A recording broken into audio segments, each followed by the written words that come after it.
You don't have to complete the application in one sitting. You can save and revise your draft. However, the application must be submitted in full in order to receive a place in the queue. Any incomplete applications will be sent back for revision, and the date and time of the most recent complete submission will be used to determine the place in queue. Applications cannot be submitted on someone else's behalf. The teacher who submits must be the teacher who carries out the project and is responsible for submitting all closeout material. So, let's move over to the overview of the application process.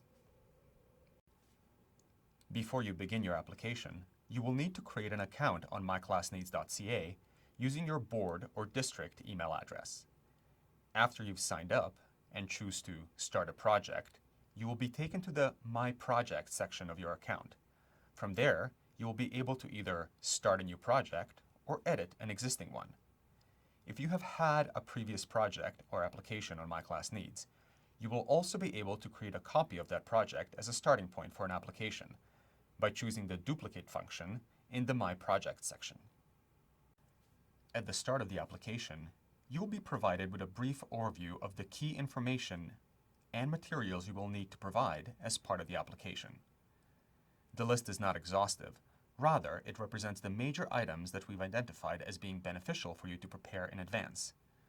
This includes the description of your class or students who will benefit, description of your project, including learning goals and how the resources will support that goal, a project picture and release forms as needed, a profile picture, if this is your first time submitting and you don't already have an MCN account, a short bio, and a list of resources, including resource name and description, the item product code, supplier name, link to the resource on the supplier website, the quantity, and cost per unit.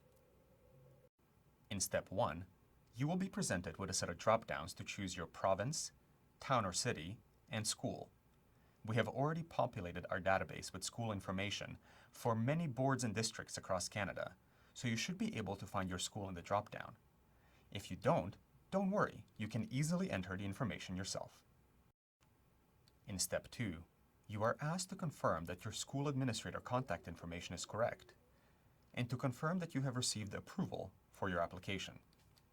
If the information is not correct, you can indicate that in the application and provide us with the accurate information. This is a crucial step, as the identified school administrator is CC'd on all key communications for the life cycle of your project. The school administrator can revoke their approval of an application at any time by contacting MyClassNeeds. Step 3 represents the major section in terms of writing, which is why earlier we identified specific items that teacher would want to prepare in advance, including class description, project description, and teacher bio. The other information in this section, such as subject, resource type, and tags, is used to help organize the projects and make them easier for potential donors to find. In step 4, you identify the resources needed to implement your project. Specifically required in this section are resource name or description, item product code or catalog number in supplier catalog or website, if available, supplier name, link to the resource on the supplier website, specifically their e-commerce site, quantity, and cost per unit.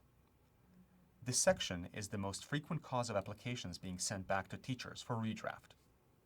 Common issues include no link to the item on the supplier website or no product code is provided. The wrong link is provided, for example, a link to the internal school district purchasing system instead of a link to the item on the supplier website. Or the link is provided to the supplier homepage instead of a specific item. The item requested is either on sale or on clearance or is in a low inventory position. These items are not eligible as they may not be available when a project is funded. And lastly, the item cost is incorrect. In step 5, you choose which funding program you want to submit your project for and choose the project start and end dates. Here, you also upload your project image and permission slips as needed, as well as your profile picture. The project image does not have to include students, but if students are identifiable, you must provide release forms or permission slips for each of the students in the picture. For your own profile picture, you can choose any image you feel represents you. It does not have to be a picture of you specifically. For all pictures that you upload, it is your responsibility to ensure that you have the copyright. You should not upload any image you find on the internet, including images found on Google Image Search or downloaded from the supplier website, unless you have express copyright permission and have provided it to us in writing.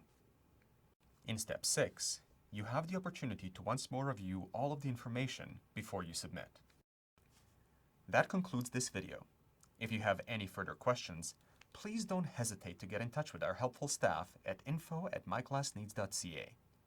We're looking forward to receiving your application.